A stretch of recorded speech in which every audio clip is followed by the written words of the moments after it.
Merci Élise.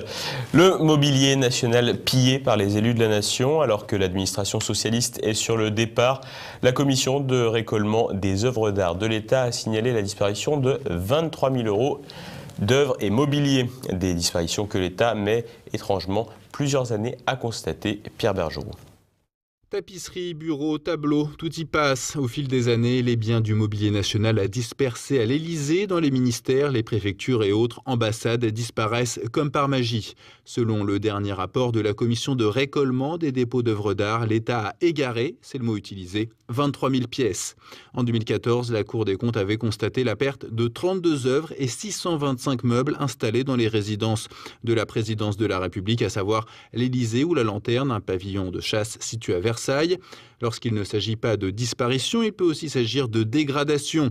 Lors du quinquennat de Nicolas Sarkozy, les chiens du couple présidentiel s'étaient fait les dents sur des éléments du salon d'argent. Le chef de l'État n'avait pas réglé les 6 000 € de réparation.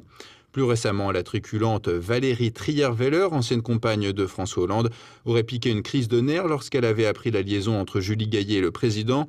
Le mobilier national aurait estimé la casse à 3 millions d'euros, dont des vases de la manufacture de Sèvres et des horloges. Plus étonnant encore, le ministère de l'Intérieur avait en 2014 repéré des objets de la manufacture de Sèvres en vente sur le site internet Le Bon Coin.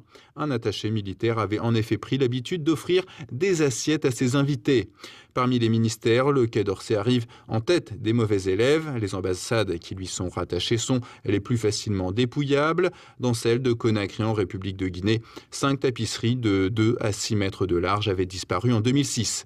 L'Assemblée nationale, de son côté, ne déroge pas à la règle. Une bergère en acajou s'était mystérieusement volatilisée en 2003, alors que chaque visiteur doit être muni d'un badge à son nom pour pouvoir entrer. De même pour les préfectures et sous-préfectures. En 2012, le préfet de Lozère, François de Bézieux, avait été condamné à 1 an de prison ferme pour avoir détourné 14 000 € de biens mobiliers. En février 2016, l'ancien sous-préfet de Brioude, en Haute-Loire, Hugues Maleki, avait été incarcéré pour le vol d'un tableau estimé à plusieurs milliers d'euros. Mais ces cas ne sont que la minuscule partie émergée de l'iceberg. La plupart des voleurs, ministres, ambassadeurs et autres hauts fonctionnaires à sentir à bon compte. Depuis 1980, la Cour des comptes multiplie les rappels à l'ordre, mais les dépôts de plaintes des différentes administrations sont très rares.